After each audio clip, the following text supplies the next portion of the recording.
Hello বন্ধুরা, আজকে অদ্ভুত এক ভিডিও নিয়ে হাজির হয়েছি।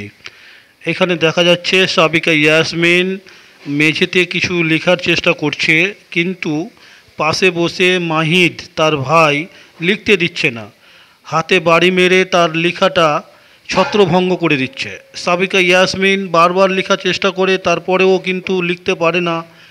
কিন্তু অদম্য জেদ তার থেমে থাকে না, লেখার চেষ্টা করতেই থাকে, একের পর এক প্রয়াস করতেই থাকে, কিন্তু মাহিদ কোনো মতেই তাকে লিখতে দিচ্ছে না। এইসব ঘটনা দেখে ছোটোবেলার কথা মনে পড়ে যায়। আমরা যখন লিখতে বসতাম তখন আমার ছোট ভাই বোনেরা আমার কখনো স্লেট নিয়ে নিত, কখনো পেন্সিল নিয়ে নিত, কখনো কলম নিয়ে পালিয়ে যেত, অথবা খাতা ছিঁড়ে দিত, বই ছিঁড়ে দিত। এই কথাগুলো এখন মনে পড়লে খুব আনন্দ হয়, খুব ভালো লাগে। মুহূর্তগুলো সত্যি খুব মজার।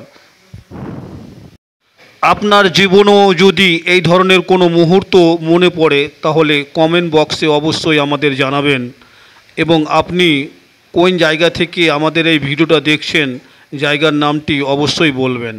আমরা খুব খুশি হব এবং পরবর্তী ভিডিও বানানোর সময় আপনার নামটা আমরা উল্লেখ করব।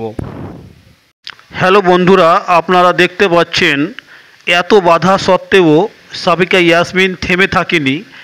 এবিসিডির কয়েকটা অক্ষর সে লিখে ফেলেছে, এবং এখন সাবিকা ইয়াসমিন অনেক ছোট, তাই এবিসিডি ইএফজি এই কথাগুলো সিরিয়ালি লিখতে পারে না।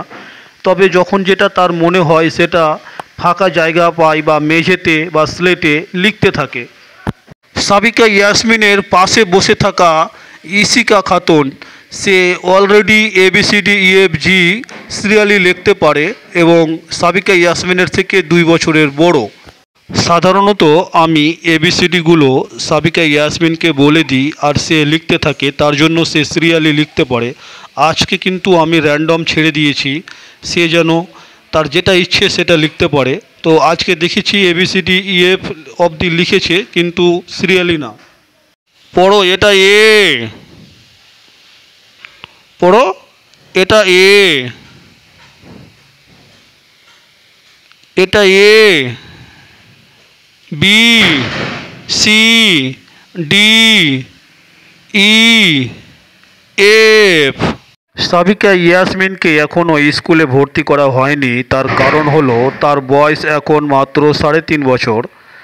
সামনে সেশন থেকে তাকে একটা ভালো স্কুলে ভর্তি করতে চাই। আপনারা কমেন্ট করে বলুন কোন স্কুলে ভর্তি করলে সবচাইতে ভালো হয়, তাহলে সাবিকা ইয়াসমিনকে সেই স্কুলে ভর্তি করুন।